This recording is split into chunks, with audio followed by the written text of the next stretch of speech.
All right. Thank you for the opportunity to be here and be in the finals. My name is Rassa. I'm an interventional cardiology fellow at Oregon Health and Science University in Portland.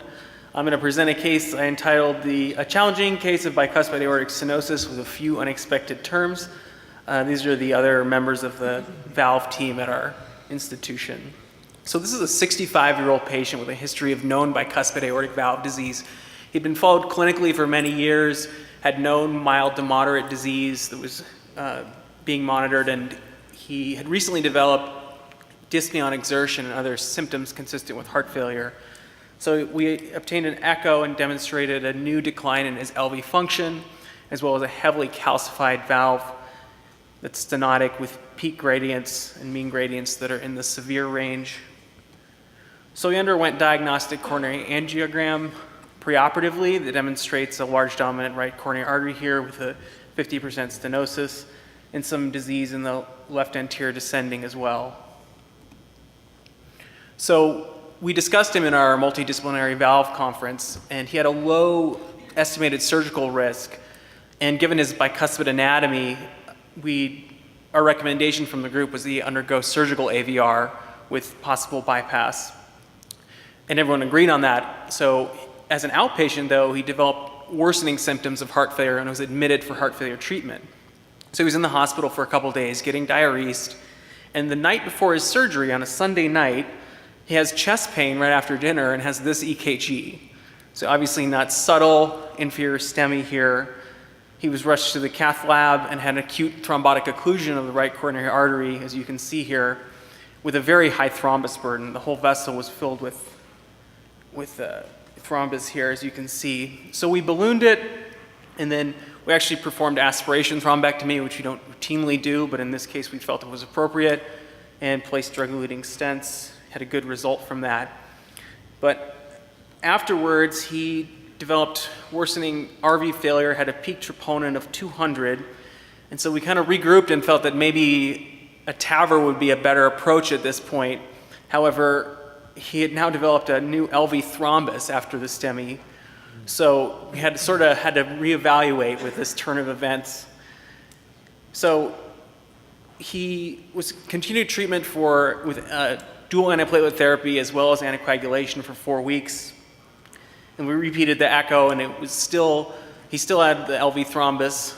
And we went ahead and proceeded with CT imaging for TAVR planning, normal peripheral anatomy, but he did have a true bicuspid valve with a Sievers 0 conformation in a very large valve area of 932 square millimeters and a perimeter of 108. So we chose to move ahead with the TAVR anyway, even knowing the risk of embolization of that thrombus. So we chose the 34 Evolut valve, and we did a valvuloplasty first with a Z-Med balloon. And you'll note the position of the wire, we intentionally tried to avoid putting in the apex, and we had a good result from that valvuloplasty.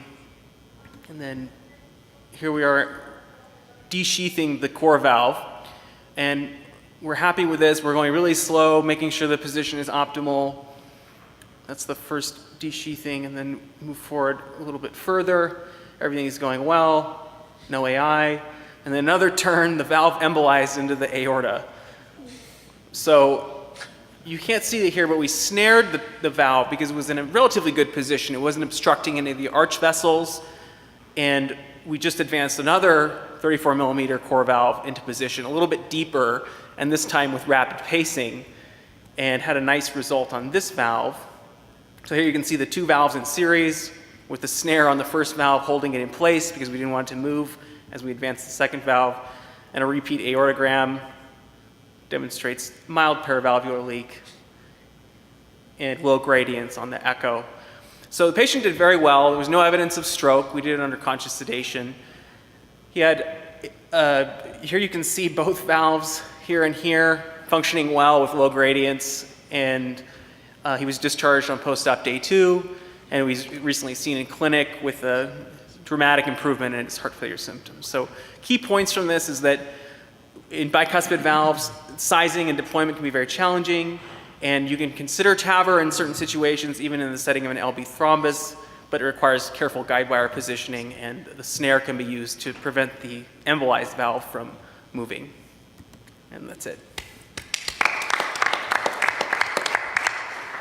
Great presentation. So a couple of questions. So sometimes we size differently for bicuspid versus tricuspid. Did you think about sizing it at the super annular level versus annular? Yeah, we did do superannular sizing too, and it ended up being a perimeter of 80, 82, I believe. So that's how your 34 worked. Yeah. Yeah, because That was what we were 109 is counting on. really the boundary of what. And then the other thing is pre-BAV. Sometimes pre-BAVing, especially these bicuspids, can help with placement. Did you consider doing pre-BAV? Oh, yeah, we did do a valvuloplasty. You did a valvuloplasty? Okay, sorry, I missed that. It's a quick question. Fascinating case. What if the valve comes back a lot and like closes the brachiocephalic or closes the carotid? What do you do in those cases?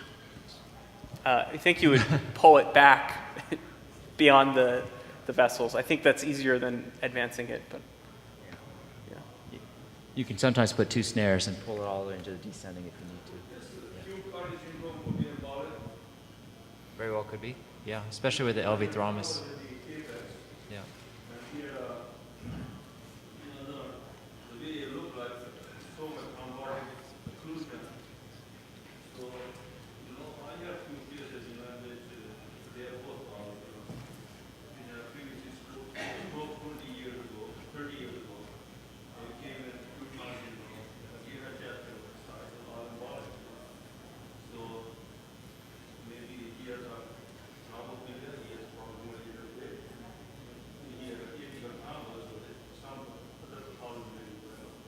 Yeah, good point.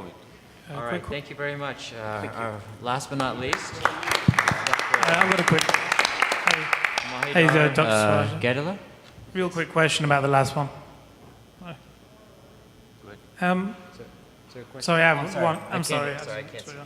Why didn't you not use an embolic protection device? So we didn't have Sentinel available at our hospital at that time. We would have if we had it.